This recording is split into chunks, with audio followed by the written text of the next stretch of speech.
Hey everybody, welcome back to Chortle Cast. I'm Jake, and also with me is the regular-sized streamy boy, Steven. Hey, it's your streamy boy, Steven. In that.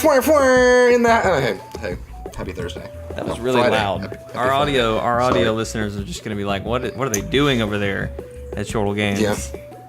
Gah. Well, anyway, if you didn't know, this is Chortle Cast, our weekly podcast for the channel where we talk about video games, TV, anime, movies, whatever the heck we want to talk about. And we've got a great show for you this week. We're going to be talking about some of that Sea of Thieves that we got to play this past weekend. We're going to be talking about some Witcher news coming to a new game, Shadow of the Tomb Raider. We're going to talk a little bit about Smash. So we've got a great show for you. Stick around. But first, what we always do at the beginning of the show, at the top of the show, is we catch up because we're all buddies and we miss each other. We don't have Brody again, so we're not going to catch up with him. Yeah. But I'm going to catch up with you, Steven. What have you been doing? What have you been playing or watching? I've been. Probably should have thought about this question first, because I have been playing a lot of Far Cry 4. Okay, yeah. I noticed last night I was playing Fortnite, and I noticed that you were on Far Cry 4. You were clearing some base or something. Yeah. It's about as I remember. Far Cry 4 is. I've been streaming it, as many of our viewers will know, and I've been on a mad dash to get to the point in the story where I get all the weapons, so that I can stop caring about the story. Just go for the action now. Yes, I'm just going for the attacking the forts, doing all that jazz. It's been fun. It's been relatively fun. It's so hard for Steven to be positive. I'm so whelmed by Far Cry 4. It's just there. Yeah. It sounds like it was starting to get to the point that Assassin's Creed was at, where before they started making a lot of changes, where it just had kind of gotten formulaic. So. Well, the jump from 3 to 4 was basically the jump between 2 and Brotherhood of Assassin's. Well, no, the jump from Brotherhood to Revelations, which was minor at best. It was very minor, and so that's the thing is like 3 was super fresh for the franchise. I can't say enough good things about it. But then 4 just did everything 3 did, just in a different skin and with some more guns, and the story isn't even that good. The story's just it's not there. But aside from Far Cry, I'll stop talking about underwhelming games. And Warframe, but I've been playing a little bit of that with Brody. Oh yeah. Every now and then. It's really good. Yeah. I played it back in 2013, 2014. Yes. And I played it on PC, and I got really far, or so I thought. And then I came back, and it's like, oh my gosh, they've come so far. Yeah. In that amount of time. So it's been fun. Yeah. The little bit that I played with you guys for the stream, it was a lot of fun. But it just wasn't something that I was wanting to jump back into immediately. But I definitely want to stream it some more if we get a chance to on a Friday or a Saturday. When we're not all incredibly busy like we are this weekend. Yeah, it's a coming. It's a coming. Yeah. All right, was there anything else you wanted to catch up about? Let me look. I'm literally looking. I like how you games. have to look at what you played this week on your PlayStation. It's been. I don't know. Maybe I'm just still playing catch up from the weekend from playing all those games when we did, and I just haven't played a whole lot. It's been XCOM on Tuesday as always. Some Far Cry 4, Warframe, Rocket League when I can fit it in. Fortnite VR because I have to, because peer pressure is a real thing. And Star Wars Battlefront 2 with some other friends. Okay, yeah, that's right. And that'll possibly be coming up Saturday because you guys might be playing that streaming with some special guests from another channel. Yes. So, well, cool. Yeah, I kind of feel you. I'm really disappointed in myself because this is spring break week. My wife has been out of town in Disney with her family. They went without me and my father-in-law because we both have to work. And my whole goal was like, okay, great. I'm going to get to play some video games this week. I'm going to get to check some things off the list. Do you know what I did? What'd you do? I watched Jessica Jones Season 2. And that sucked up a majority of my week. But then also I played Fortnite Battle Royale any other time slot that I had. So I still haven't beaten Horizon. That was one of the ones on my list of like, I need to do that. Didn't do it. You know what else we haven't done? What have we not done? Play Monster Hunter. Yep, I told Steven I would let him play with me on Monster Hunter to get me to high rank. Didn't happen. We started to. We killed one monster. We logged in, we killed one monster together, and then I was like, you know what, Steven, I'd really rather play. I have an addiction. I have a problem. This is the problem with BR. It ruins every other game. I said this on the stream. I think it was it on the stream? It was on the XCOM stream, I think. I'm trying to think of what stream it was. Or maybe it was just I think it was in conversation. Yeah, it was just in conversation. Yeah. There's an episode of Bob's Burgers that just came out about Gaga Ball. And if you want to get take a step into what it's like to be me, I relate to this episode on a spiritual level. It tells the story of how Fortnite Battle Royale ruined my life. So go watch it. I don't know what the episode's called. It's the most recent one on Hulu. It's about Gaga Ball. Yeah. Watch it, then talk to me. They're like in season 7 or 8 or something now, aren't they? 5? I've been watching. No, I think it's more than that because I've been watching Bob Burgers over lunch, and Did you watch the Gaga Ball episode? No, I meant to. I was like, well, you talking about it made me think I should be watching Bob's Burgers more often, and then when I jumped in, I was like, okay, I remember the last episode. I remember seeing this happen, and I looked, and it was like season 4 of 8 or something. And I was like, it's whoa. It's 7. That's way more than I thought it was. That's what I thought. See, that's what I said. Because I was confirmed. like, I thought they've been off air for a long time, blah, blah, blah. So, no, I'm like 3 seasons behind. So I started where I left off, and I'm trying to work my way up to where you were, the episode you were talking about. But I may just skip ahead, because that's one of those shows that, like, you don't really have to know what happened beforehand. But I just wanted to get it chronologically. But all that to answer or to continue, I'm a little upset with myself that I didn't at least beat Horizon, so I can check that off my list. I thought about playing Moss some more because I want to beat that. I really part of the reason I didn't do that was because I wasn't sure if I would do another video of it. But I don't know that I will. It did fine on our numbers, but I'm just not sure how much more there would be to do in that game. But I don't know. And then what else did I do? Jessica. Well, Jessica Jones season 2 was really, really good. It's not as good as the first season, but I did enjoy it. I like how that show that show really makes you feel for the villains a lot. Like at first, when you first meet Kilgrave, is that right? Yeah, Kilgrave, yes. The Purple Man, in season 1. You're like, oh, this guy's a despicable scumbag, whatever. But then you find out his parents abused him and like all this crazy stuff happened. He literally has a disease where he does not feel emotion. Like there's all this stuff going on with him. And Jessica takes him. There's one episode in particular where he and Jessica go and they fight crime together. And like he uses his powers for good. And Jessica's like, okay, I can fix him. I don't have to resort to killing, and I can turn this force of evil into a force of good. And then he does something that ruins that whole plan and kind of goes back to his old ways. They do the same thing in season 2, but it's a lot more.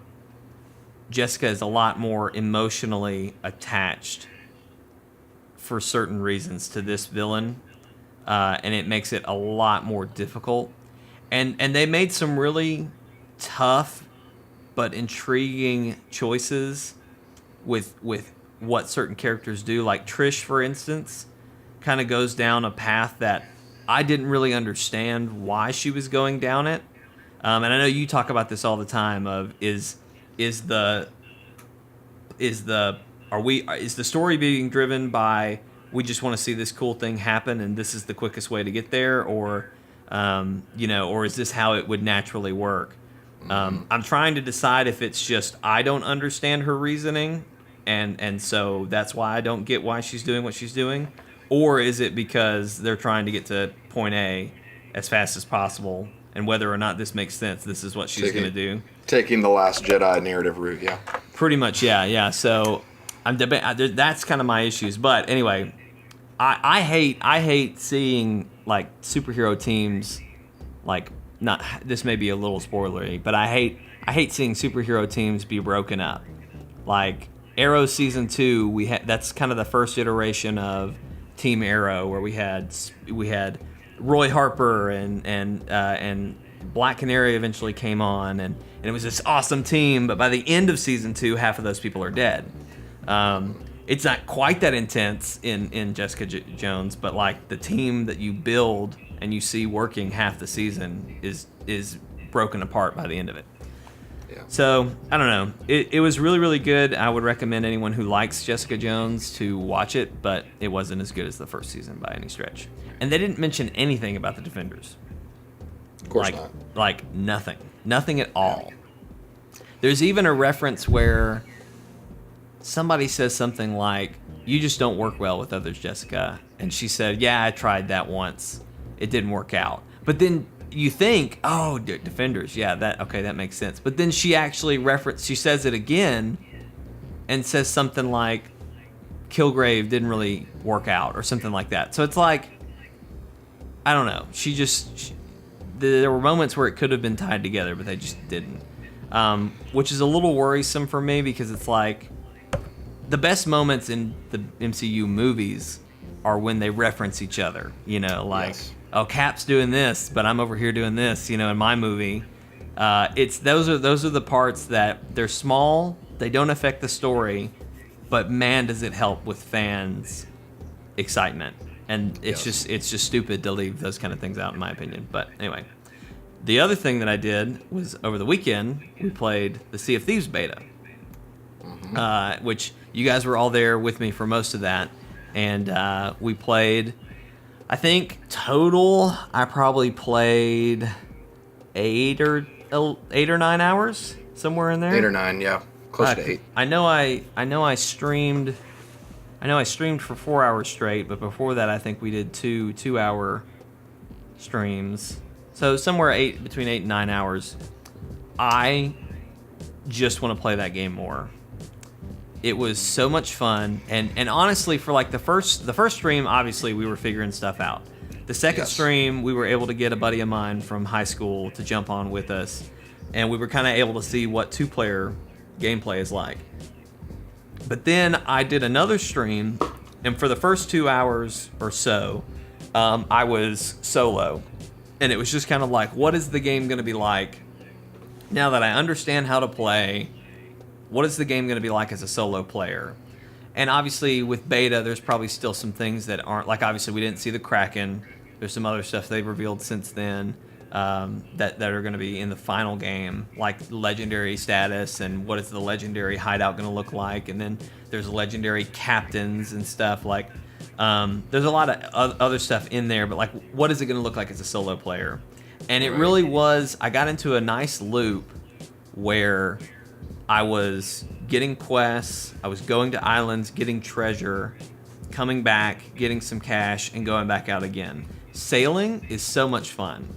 The sailing is complicated, but if you're on one of the smaller boats where it's manageable as one person, it is a lot of fun.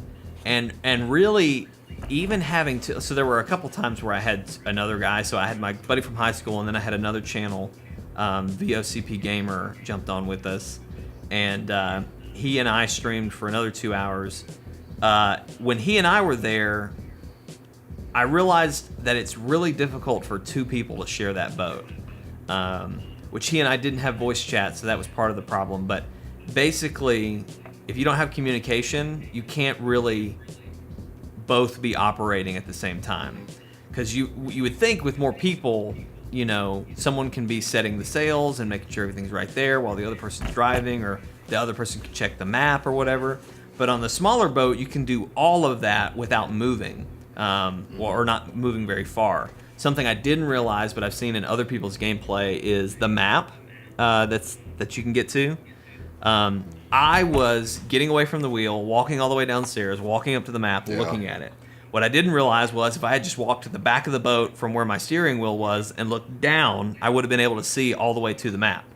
Really? So as long as I had my map wide enough and positioned to where I could see where I was and where I was trying to go, I could have just, without walking downstairs or anything, I could have just turned around, looked down, see where I was going, come back, and be back at the wheel in no time. So driving that boat is super easy alone. But if you have one or even two other people, you need to just get a big boat, because there's nothing else for those other two people to do. Really, I think even if you had communication, it would almost just be easier to let one person drive and one person goof off or man cannons. And that's the next thing. That's the other thing I want to talk about. So while I was solo, there was one particular stream where I was solo, and I was on that loop. I was going out, I was getting my chest, and I was coming back in. I started out getting a quest, and it would give me like 2 or 3 islands I needed to go to. I'd go to Island A, get 2 or 3 chests, load them on the boat. Go to Island B, get all the chests, and so on and so forth. Basically, go to all the islands I had to go to, get all the chests I needed to get, and then go back to an outpost and just dump a bunch of chests. I learned quickly that's not a safe way to do it, because by the time it got to the point where it got so bad that I couldn't go anywhere without someone blowing me up.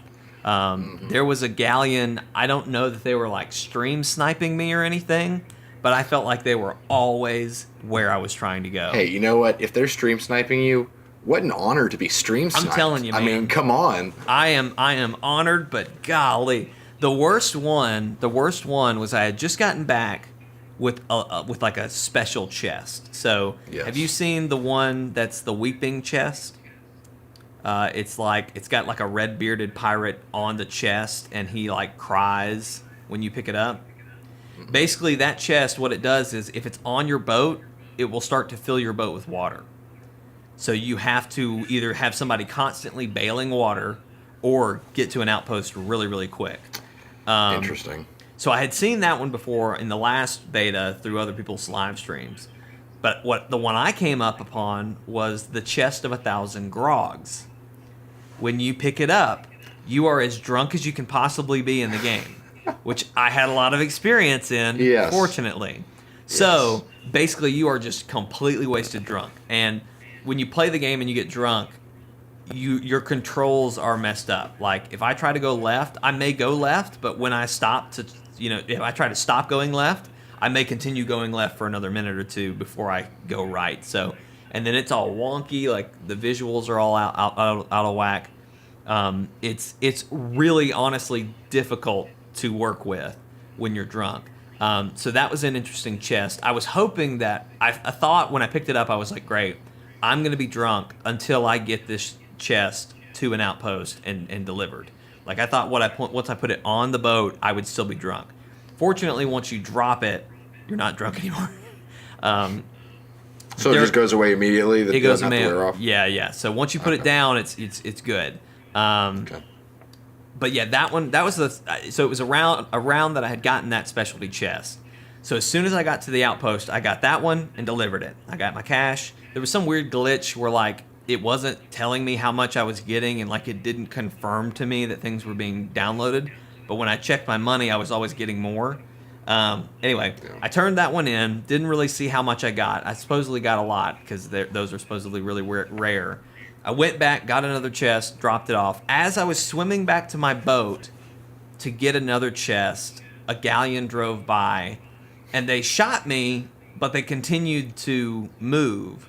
So I go down below deck, I patch up a hole, I scoop some water, toss it out, and I go to grab a chest, and as I do, somebody walks into my down below deck and shoots me in the face, and I die. And I'm like, great, well, whatever. That's 2 chests I lose, but at least I got the most important one in first. So I eventually come back, and I'm on my ship, and I'm where I died, which was right in front of my 2 chests. And there's 1 chest left. And I was like, did they just leave without the other chest? What's happening? I turn left. The guy's there, shoots me in the face, I die. And so I'm like, well, great. This is just great. Awesome. They're just, I'm going to respawn on my ship, not be able to fight them. And I'm going to have to watch them take everything. So when I re-res this time, I'm like, okay, I need to be ready to fight my way out of this. So I re-res, the chest that was still there is gone. I pull out a gun, I'm ready to go. And next thing I know, my ship gets blown up and starts sinking. And they're gone at this point. So I end up drowning with my ship. Or no. They were still on it, but they were trying to sink the ship. They kill me again. I res as my ship is sinking. Like it's getting to the point where it is beyond repair and recovery. So I end up drowning, and I have to re-res, and now I have a new ship. But I literally died 4 times before I was out of the harm's way of these people. And from that point on, everywhere I went, there was a galleon waiting for me. And it was really annoying. Well, speaking of Sea of Thieves, I didn't get to play it. Mm-hmm. By the time I got my Xbox, I have an Xbox now. I'm as whelmed as I am when I play Far Cry 4. But you mentioned a key word, loop. Mm-hmm. Mm-hmm. And the fact of the matter is, based on what I've seen, there is a very defined loop in playing Sea of Thieves. Mm-hmm. Get a quest, find a chest, get money. Mm-hmm. Mm-hmm. That's going to be fun. Mm-hmm. But how long does it take before that loop gets really old? And that's I told Miles that this game sounds like it's a really good $30 release, but not a good $60 release. Mm-hmm. I think you're right, and I think part of that is why they put it on the Games Pass, which I know they now said they're going to do all exclusives, but I understand this being a first one. Yeah. My counter to that is, though, the times that I played with another person were much more fun. But definitely it's better when you can communicate with the other person. Right. When you have another person, there's a lot more options open to you. Like, for a minute, me and VOCP Gamer, we were just like, let's just go fight some people. Whatever. So we sailed around. We fought a couple galleons on our own. There was one galleon we came really close to sinking. And which just blew me away because, like, they could have easily destroyed us. I think it was maybe a team of 3. And they either didn't know how to play or just didn't want to get in a fight. And those moments are fun. Like, there are some things that if you just want to test the system, there are some cool things that happen. Like, we sailed to the Red Sea. When you sail to the edge of the map, the water turns blood red and starts blasting holes in your ship. And if you have enough supplies and can repair quickly enough, you can stay alive out there pretty long. And it's really cool when it kind of fades out and then a mermaid has to come save you or whatever. But like there are a bunch of little things like that. And like we didn't even go back to the boss fight to see if we could do that. But that's another thing that's going to be fun. They've talked about fighting the Kraken. Like, I think there's going to be more to do, and you can break that loop. But I think, and I felt the same way with Destiny, was when I wasn't playing with you guys, I did the same things over and over. The problem with Destiny is, though, that you still end up doing a lot of the same things over and over. And maybe this will turn into that. But I feel like there are at least more things that I can't really do as a solo player. But I don't know. We'll see. We'll see. I'm getting it. I'm joining you for the Let's Plays and for the live streams that we do. I will be there. But I just don't have a lot of hope for the longevity of the game.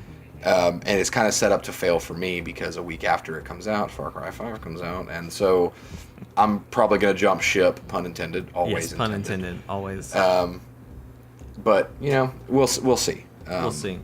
I feel like, honestly, the sailing is fun enough that much like my first time in Destiny, where it was like, for you guys, y'all were like, oh, this is old news, like this is whatever. But for me, it was my first Destiny, so I was hooked. I had to get in. I had to put in some of the hours that y'all had already put in the first game with your first experience of it. I think the first experience of sailing and really like nailing the sailing, like really getting the hang of it, like I got good by the end of it. I had it where I knew how to pull up to an island. I got to where I didn't drop anchor so that when I jumped back on, I could just set sails and go. You really kind of get in the hang of it. And it's so satisfying when you know what you're doing and you're making it and you're sailing quickly and all that sort of stuff. So I look forward to doing that more, and I hope there will be other stuff in there to justify the rest of the time I spend with it. But, you know. I got you. Yeah. All right. Let's get into some news. Yes. Boop, boop, boop, boop. What is our first news story? So we missed last week, which we deeply regretted because there was a lot of great Nintendo news last week. We'll talk about a little bit of that later at the end. But some other stuff that we missed that I wanted to talk about. State of Decay 2, which Steven, you're excited about, has come out and said that they are not doing microtransactions. Yes. I forgot State of Decay 2 existed until it was like, hey, May release. Yeah, and they I was just like, announced the release. My plans were get the Xbox, get play Sea of Thieves, do that whole thing with you, trade in Xbox for what I paid for it to get Far Cry 5 Gold, so I can get the season pass. And then they were like, hey, State of Decay exists, don't forget us. And I'm like, well, there goes that. I'm keeping the Xbox. So Xbox is here to stay. State of Decay was a excellent Xbox Live arcade game. Way back in the day when 360 was still there. Just when I say a good $30 title, State of Decay is like the standard for a good $30 title because there was just so much. And the one thing missing was co-op. And this game's going to have 4-player co-op. And it is encouraging to hear no microtransactions because that's the kind of game, it being a straight up zombie survival simulator. That's what it does, and it does it well. Right. It's good to see that there are no paywall issues. Yeah. And to be clear, that doesn't necessarily mean no DLC or no expansions. That just means no cosmetic. You have to pay $10 for this whatever, or this. There's this great gun that you can only get for however much. You know, none of that stuff. And the great thing about State of Decay was, if you wanted a good item, like you could map out your scavenging runs. So I would go to the city and be like, oh, there's a police station. Going there first because guns. And you could find guns. Or you'd find a redneck house that has like a freaking AA-12 automatic drum clip shotgun. Right. And that's those kinds of experiences were great. That's where the game thrived the most. And so and to be clear, they did do an expansion and it was good. It was very good. It was a new map, new story entirely. So for this to return to that old form of release a game in its completion in its entirety with no paywall, and then the paid content is expansion based rather than DLC based, that would be a good return to form that is honestly a good system seller. And that's what Xbox has been needing. Well, hopefully they'll get it. It's encouraging to know there's no microtransactions. Just to tag on to that, God of War has also come out and said that they have no microtransactions. So, which that one was kind of a dust statement. Like, I don't think anyone expected it. Right. I guess it's just good to know. It's crazy that we're in a world where games that it should be a duh moment that they don't have microtransactions have to come out and say that. And really, I think Assassin's Creed Origins was the one that really broke that theme because they threw microtransactions into that game, and I wouldn't have thought that game would have microtransactions. All the same, it is encouraging to see more people publicly say, hey, we're not doing this. Hey, we're not having this, you know. And it's that's one of those encouraging. Things, God of War is a game that would never fly with a studio like EA. You know, it's a single-player focused title with probably limited replayability and somewhat linearity. With no microtransactions. Like, that's most unorthodox in today's video game market.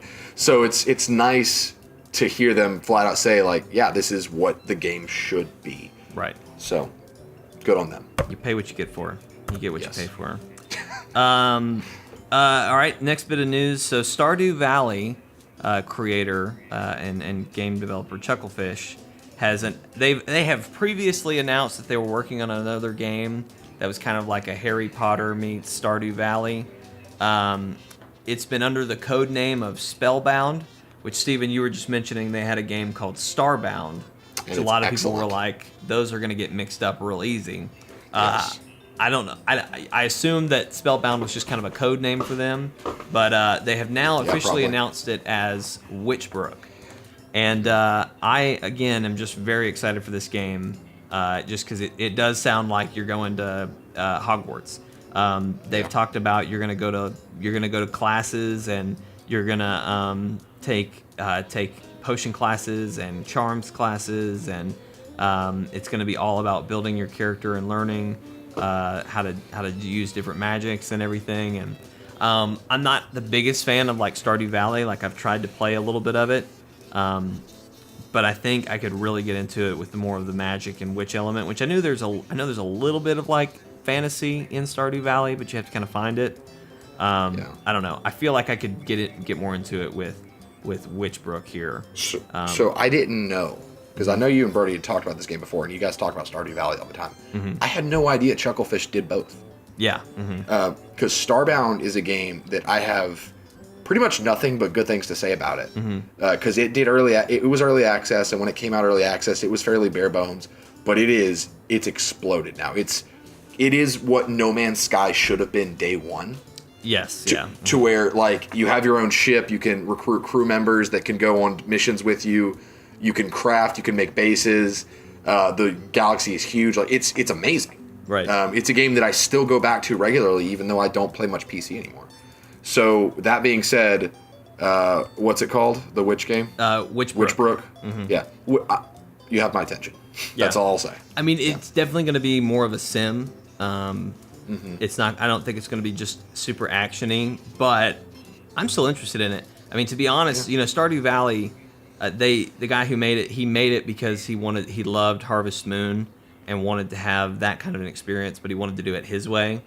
And I loved Harvest Moon, especially the one for the GameCube. So I want an experience like that. But you tell me that I'm getting that with magic. That just sounds awesome. So anyway, speaking of magic, The Witcher, speaking of, I don't know. Anyway, that was a good enough transition. The Witcher is coming to Soul Calibur. Speaking of witches, The Witcher. Good. Come on. Transition. The Witcher is coming to Soul Calibur. Is it 6? I think it's 6. 6, I think so. And Kaer Morhen, which is the Wolf School in the Witcher game, is going to be a location where you can fight people, which is great. I am not excited about Soul Calibur 6, but I love Geralt, so they have my attention. Well, when you mentioned, you were like, hey, it's rumored that Geralt's going to cameo in another non-Witcher game this year. And I was just thinking, well, dang, people have been watching XCOM 2 on Chortle Games. He's already there. He is. He is there. Yeah, he's a character. I wanted him to be in Monster Hunter. I was hoping so bad. As soon as CD Projekt Red made the tweet, wouldn't it be cool if Geralt was in another game coming out in 2018? People were like, "Oh, I bet it's Soul Calibur. I bet it's Soul Calibur. So it's probably Soul Calibur." And I was like, "What? Why Soul Calibur? Like, where did you guys get that from?" Because I immediately went to Monster Hunter, but I heard other people have reasonings and whatnot, and I was like, "Yeah, it's probably Soul Calibur." And then when they announced, they tweeted another tweet that was like, "Kaer Morhen has been a place where battles have happened over the centuries. What if an even greater battle is coming or something?" And I was just like, dang it, that's going to be a location. It's going to be Soul Calibur, and I'm just going to be upset about it. Or Cookin' Mama gets its revival, and Geralt has to cook alongside. I assume Mama is the cook. I've never played a Cooking Mama game. I just know they exist, and I do know I'd play one if Geralt of Rivia was in one. I mean, I would too. Like, you know, you have to cook like a casserole or something, and Mama's like, put it in the oven, and Geralt's like, I don't need to. Hand fire. Igni sign. Yes. All up done. Yes. How do you want your steak? Igni or? So, yeah, I almost, when you said that last night and tweeted it, I almost photoshopped Geralt over Mama's face in that game, but I didn't. I got too lazy. You should have. I should have. Oh well. There's my idea. Take it, and someone make it happen. Yes. Yeah, Soul Calibur. I've played. I mean, I've obviously played some of the iterations of the game. That was a great go to Blockbuster on a Friday night when you got some friends coming over. Find one of those games, pop it in, and duke it out all night. But I never bought one to play because I liked it. Not that I didn't like it, but it's just not above and beyond. I went hard with Soul Calibur 2 on the GameCube. Yeah? It was to the point to where, Link was a guest character in that one. Yep. With my older brother and his friends, they would come over and play it sometimes. And I was a Soul Calibur shark to where I'd be like, I was the little brother oh, what button does what? And then when it got down to Link, I was like, oh, here it comes, And I knew the exact spots on the map where I could do a grapple where Link jumps over their arm and then kicks them. And so I would, one by one, kick everybody off the map to the point to where they were like, we're never playing this game with you again. And that's what happened. I haven't played Soul Calibur since, but I went out on top. I would return for a Soul Calibur 6. I've considered it because I really enjoy 3D fighters as opposed to 2D fighters like Mortal Kombat and stuff like that. And Soul Calibur has an amazing character creator that's been a staple since I think 3. Right. And if given the right sale and the right incentive, Geralt is a good incentive. I would consider picking up 6. I'd like to see them bring in Link again. Which that may be not to say they're bringing it to the Switch, but that may be a Switch exclusive if it comes to Switch or something. Yeah. But I don't know. It definitely has more of my attention because Witcher is there, but I don't know that it still has my. It doesn't have my buy, but it has my attention. So it's got your yeah. I don't know what I was doing there. Sorry, I got distracted. Speaking of distractions, a look at Shadow of the Tomb Raider is coming on September 14th. That was a good one. That was a Crofty segue. Speaking of Croft, Lara Croft returning in Shadow of the Tomb Raider. She is. This September. It's coming straight to PlayStation. That's good news. It is no longer an Xbox One. It's good news, PlayStation owners. Bad news, Xbox owners. You just got another game removed. I'm really mad that the 1 year I actually have an Xbox, they release it straight to PlayStation. Yep. I'm happy for it. I'm glad. I mean, first. I would prefer to play it on PlayStation, believe me. Oh yeah. But I'm still mad that I had the capability and it was taken away from me. You've got Sea of Thieves for that now, and State of Decay, and then nothing else. Literally nothing else. literally nothing. Yeah. It's a sad day for. I started up my Xbox the night that you were streaming Sea of Thieves, and I was looking for the download, and it was like, hey, download's no longer available, and I was like, well, shoot, but hey, it's Xbox. Surely there's another game I can. There's not. It's a desolate wasteland of things to play, and that's hard. That's coming on hard. I have a PlayStation. I have a PC. Both are comparable. Mm-hmm. The only reason I have to own this Xbox One, and I still haven't gone to pick it up, is Quantum Break, the game by the makers of Remedy, right? Alan Wake, right. Max Payne. Mm-hmm. I've still not done it. All that time travel. I'm totally going to do it because that was a huge motivator. But at the same time, it was like. I sat there with the controller and I was like, I've paid for this. It's too late. This is my world now. But to be fair, you got it for really cheap. So I did. Thank you. There are other people for giving me a deal. Who paid full price for it for one game that they ended up canceling. So I Scalebound. Yes. It checks off all my boxes. It had an arrow. It does. It had swords. It had a dragon. You can ride the dragon. The dragon and train co-op, the dragon. I think It had co-op. which would have been a All of box it. for you, not really for me, Yes. but anyway. Yeah. It was going to be the only way for me that Xbox could win an E3 is if they brought Scalebound back and said it's going to be out later this year. That's the only thing that could really even excite me. That's a mic drop moment. Because Yeah, a lot of some. the things they're going to talk about there, some of it will be exclusive. Probably none of it will be exciting, but there will be other exciting announcements that won't be exclusive, and those will Right. be what I get hyped about. But anyway, Xbox needs a system seller. That's they what do. I've been saying. They really do. They really And do. They made a bold move with the Games Pass, putting exclusives on Game Yeah. Pass. I commend them for that. That was a smart choice. But, it's going to be a matter of time before people realize that your Games Pass is a desolate wasteland of nothing to play. Sorry, being hard again. You have to have some exclusives to put on there for that to be valuable. You right? do, yes. That's the news of this week.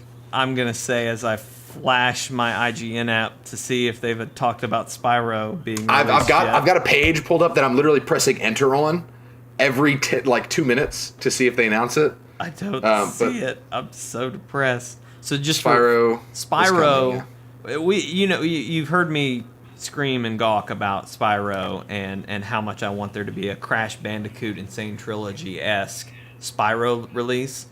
I think on the Hype Train episode we talked about how that there was rumor, really good rumor. Today or yesterday on Reddit, something leaked that there might be an announcement today at 1:00. We have not seen it yet, and it's way past 1:00. So I'm holding 1 out. o'clock, what time zone? Well, that's the thing. It doesn't matter anymore because we've way Maybe- past. Maybe 1 o'clock a.m. tonight? I'm helping you, Jake. I'm trying to help you I hold don't on to know. hope. My best Hang hope on is, to the dream. My best hope is that when Brody shared that to us, he actually found that today. But I saw some other people that were freaking out about it. Like, why hasn't anything been announced yet? But anyway, I digress. There may be some Spyro news coming out this weekend about a remaster. I'm really excited about it.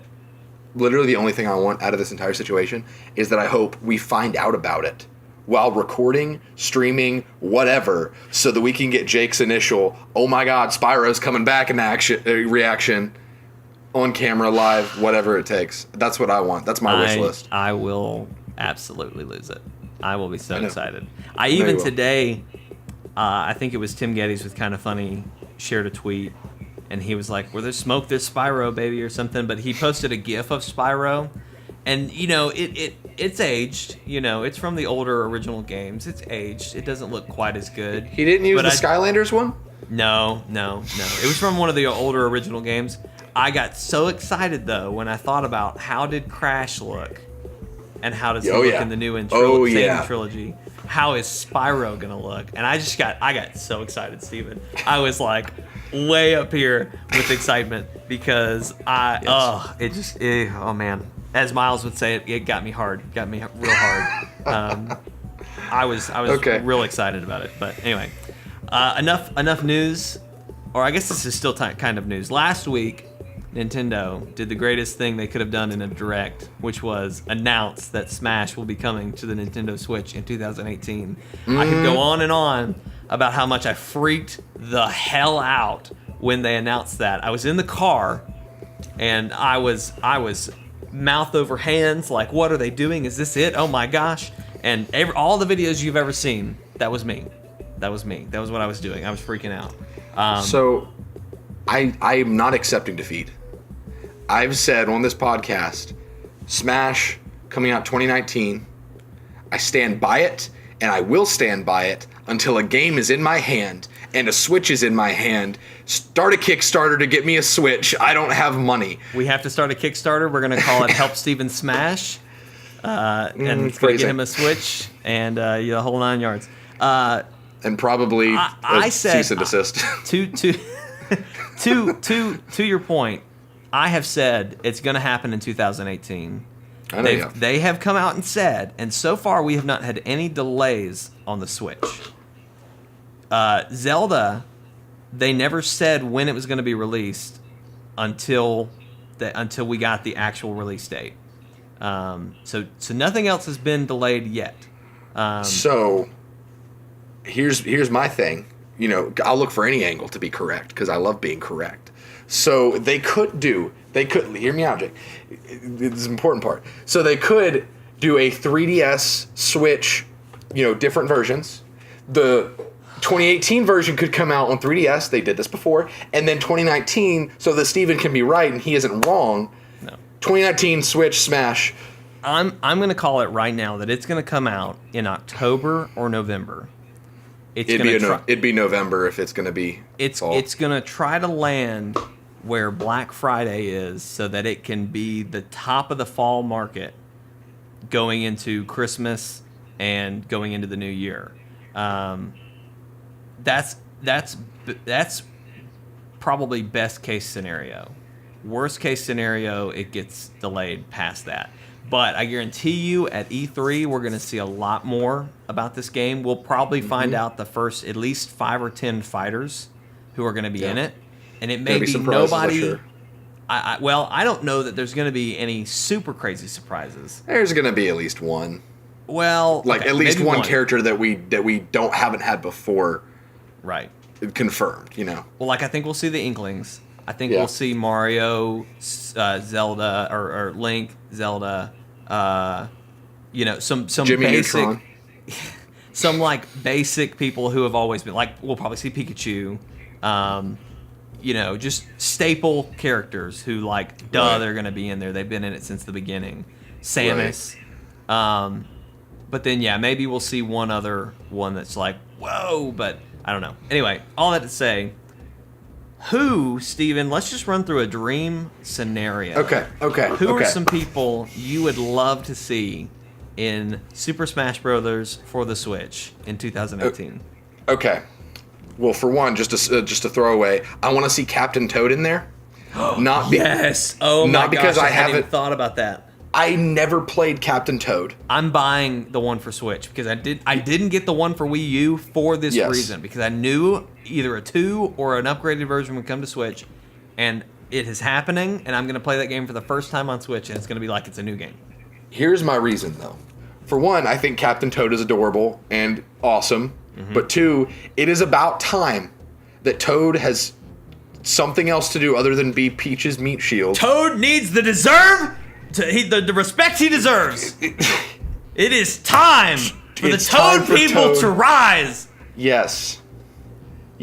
But for real, one that I would love to see, and this is a super left field, and they won't do this because Smash for the Wii U showed us that they're going more away from non-conventional characters like Ice Climbers, Zelda and Sheik being the same character, same as stuff like that.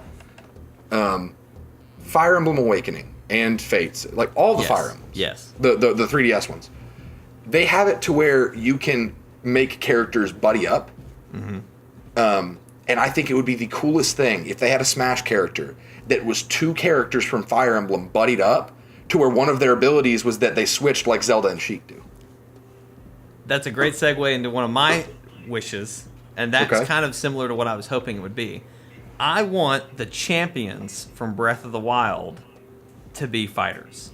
So you got Urbosa, who was the I'm blanking on the names. You have Urbosa, you have the Zora girl. I'm blanking on names. You have Rivali, who is the bird guy. You have the Goron, Daruk, Mipha.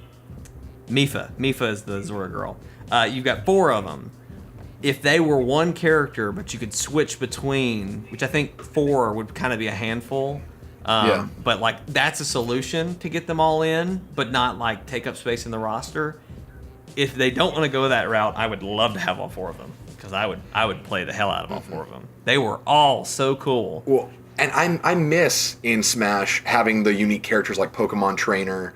I miss that, and they took them away. And I guess it's because they wanted Smash to be more of a competitive title, which I disagree with 100%. Smash is a party game. It's a fighter game second, party game first. That's my perspective. I would love though, because like what? Go ahead. I was just gonna say they're gonna pull it into the esports. Like, I mean, I've already seen a lot of people saying like this is their ticket into esports, because there are people who do Smash tournaments. There are. I mean, that was the first esports I really knew about. It's going to happen, but I agree with you. It is the ultimate get your guys together for a weekend or girls or whatever and hang out, and that's the game you're going to play. And my thing is, do not sacrifice the creativity of character design for the sake of the smaller percentage that's going to play it competitively. If they're going to play it competitively, block out the characters that can do stuff like that. Exactly. But Chrom from Fire Emblem, I would love to see him. He's not going to be there though because Lucina's in it, and they're not going to put Chrom in there. Robin from Fire Emblem better come back. Robin's my boy. I love him. Robin was good. I really liked having him in the last one. Yes, he's your character that you create in Fire Emblem Awakening, which is the best Fire Emblem. Fight me. Loved him. The fact that we finally got to see Fire Emblem magic in a Smash game, that's something I've wanted ever since Melee. Yeah. So more Fire Emblem characters, can never go wrong with that. And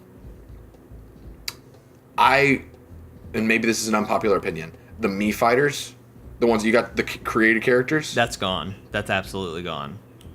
Mii is gone? I think so. Okay. I want a character creator of some kind because I think that worked so well. Well, maybe they'll keep it. I don't know. Yeah, they'll probably get rid of, like, if Mii's are no longer on Switch, then they probably won't do Mii fighters. They do have Mii's, though. Okay. They're just not as well used as they were in the Wii. There's not. I don't know. I just want what they had with the other Smash because they had the 3 different classes. I want something expanded upon that. Because I'm not gonna lie, most of the time I spent playing that game, I spent creating characters. I was a Mii fighter. I loved the Mii fighter stuff. It was awesome. But that's just me. I just really hope that Lucario is still in it because Lucario was one of my favorite fighters. From the last 2, I think, from Wii and Wii U. I loved having him. But I think in Wii U they brought in Greninja, which is the water Pokemon from X and Y. He was the water starter. Yeah. He was a lot of fun. I really liked him. I'd like to see Rowlet from is that the one with the bow? That's the owl. Yeah, I forget what his name. That Pokemon's name is really weird, but it's Rowlet's top form. Yes. I would love to see that because that was so much fun. But I don't know. There's always so many good Pokemon, and it's like, which ones do you bring in? Which ones are just going to be items? I think he would be a good fit though, because he was kind of the most popular starter, and then just like Greninja, kind of was one of the most popular starters in that game. So I don't know. I would love to see that, but I'm also worried because they have the Pokemon Pokken tournament now. If they're not going to use as many, because if you want to have a Pokemon fighter, just go play that. Which they're completely different, but still, I'm afraid that might be a thing. Yeah, I don't think they'll shy away from the Pokemon as much. I think we'll probably get the owl Pokemon. He's super popular. I think Greninja will probably return. I don't think they'll necessarily remove any Pokemon. Right. Because they all seem to be fairly well defined. But I don't know. I guess my wish list thing, because my Nintendo list is much shorter than yours. And again, I don't have a Switch. Hint, hint. Remember Kickstarter's help Steven Smash.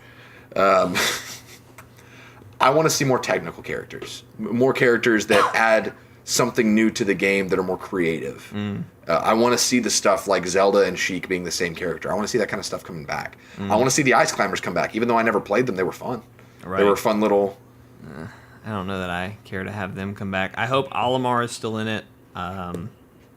That's true. I do hope Olimar's in it, and I hope they don't nerf Olimar as much as they did, because whenever I would go home, I would play Smash for the Wii with my little sisters. That's back when Olimar was like the man, to where he wasn't nerfed to Kingdom Come. Right. And so I had all my Pikmin, and I was just a little summoner over here just going nuts. And my sisters were like, they kept telling me, play Olimar, he's terrible, you'll lose, that's the only way we can beat you. I played him so much, I got so good with him, and they they never stood a chance. And I want Olimar to return to that glory, to where he's the man again, and not just little, I can only have 3 Pikmin at once guy. That was horrible. It was. I'm trying to think, and then like they brought. So what I loved about Wii U Smash was that there were more characters that continued to come out. There was Smash Brothers that happened, or there was like Bayonetta came out, Cloud came out, which was a weird one. Was Ryu from Street Fighter. Was he in there? Yeah. I didn't even know about that one. Mewtwo eventually came, which that was a great bringing back an old character.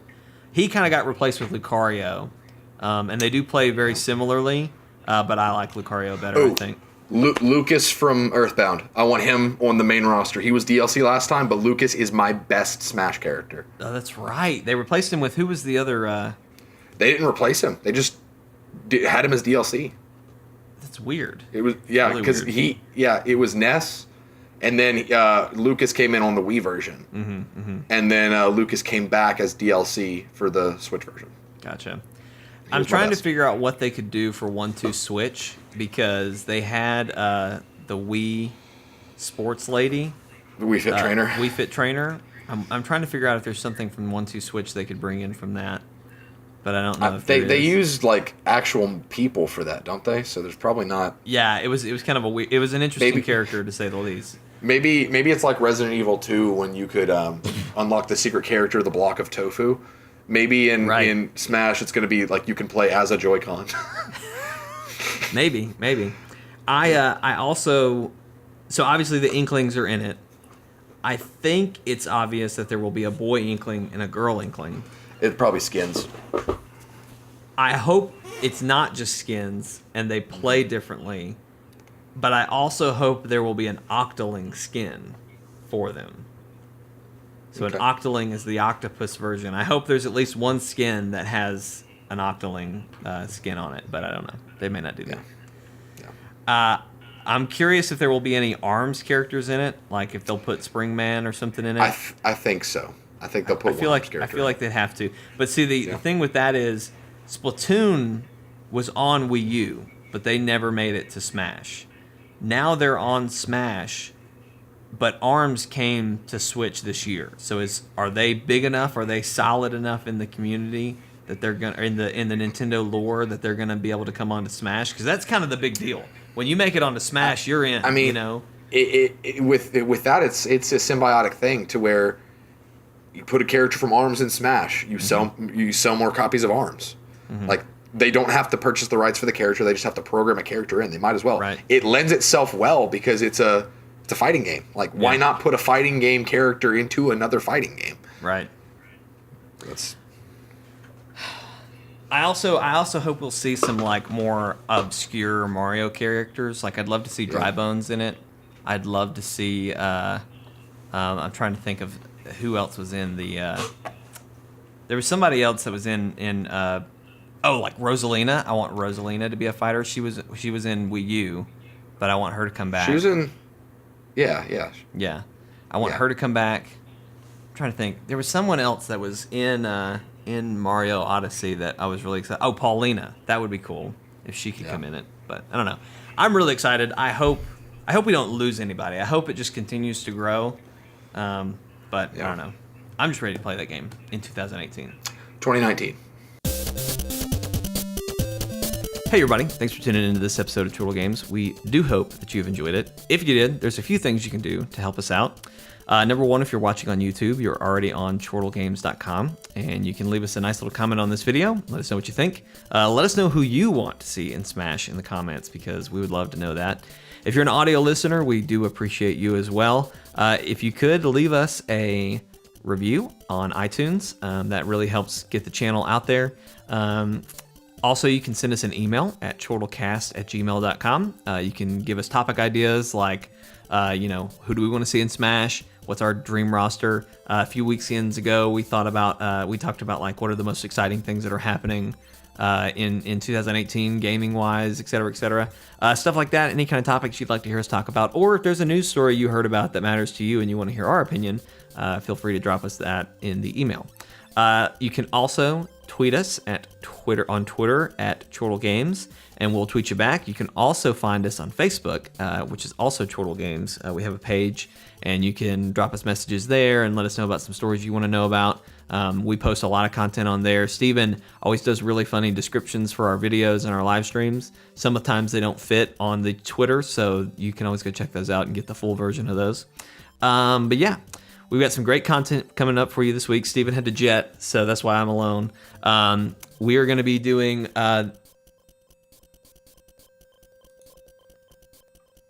We've got some great content coming up for you this week. We are going to be playing some more Cuphead Monday.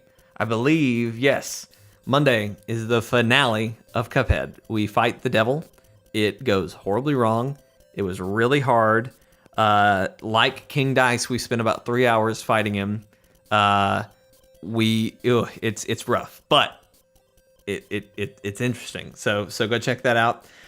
Tuesday, we're going to be, well, I guess I should say, if you're watching this live, it's Friday, it's 12 o'clock. We're going to be streaming tonight.